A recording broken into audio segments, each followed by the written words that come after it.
Chapter 4. The Night in the Forest. It was a warm summer evening.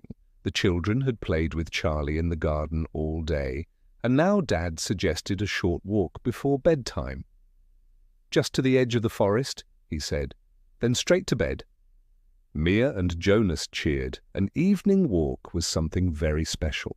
Charlie jumped around excitedly, his ears flopping and his tail wagging so hard it almost brushed against Mia's legs. Setting out. The sun painted the sky with soft shades of orange and pink as the family walked down the little path. At the end of the road, the forest loomed, peaceful, yet full of mystery. Shadows flickered between the tall trees, and somewhere a bird sang its last song of the day. Charlie sniffed eagerly at every bush. There must be so many secrets to discover here, he thought. Charlie's curiosity. While the children picked a few berries at the forest's edge, Charlie suddenly heard a rustling sound deeper among the trees. Curious, he stepped forward, one paw, then another. The smell was new, strange, and a little exciting. "Charlie, don't run off!" Mia called, but Charlie had already slipped between the trunks. Lost in the woods, he trotted farther and farther until suddenly he stopped. The voices of Mia, Jonas, and Dad were gone. Only the faint crunch of twigs and the chirping of crickets filled the air. Charlie's heart beat faster. Where am I? The forest seemed different now, taller, darker, and a little frightening. The wise owl. Then he heard a gentle hoo-hoo. On a branch above sat an owl with wide, thoughtful eyes. "You look lost, little dog," she said kindly. Charlie nodded. "I lost the way back. Can you help me?" The owl tilted her head.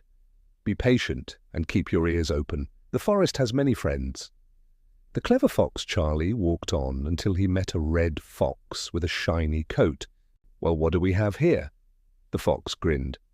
"A city dog in my woods?" "I'm trying to find my way home," explained Charlie. The fox sniffed the air and pointed west with his nose. "That way. I smell humans and firewood. Try there." "Thank you," Charlie barked with relief. The little hedgehog. Following the path, Charlie nearly stumbled over a small hedgehog dragging a leaf twice his size. "Watch where you step," squeaked the hedgehog. "Sorry," said Charlie. "I'm on my way home."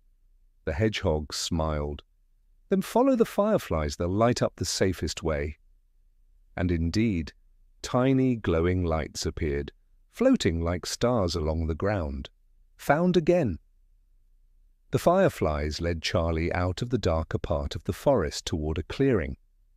And there, he finally heard familiar voices. "Charlie! Charlie!" Jonas called. Charlie barked with joy and dashed forward. Mia wrapped her arms around him. "There you are! We were so worried!" Dad sighed with relief. "All right, adventurer, time to go home." Homeward bound.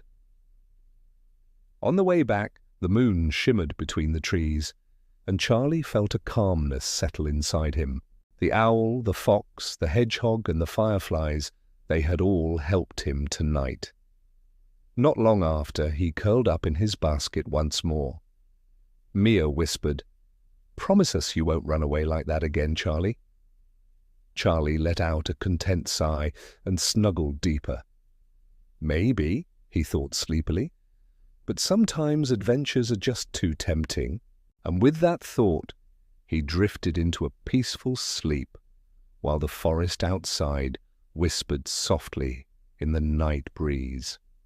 End of chapter 4.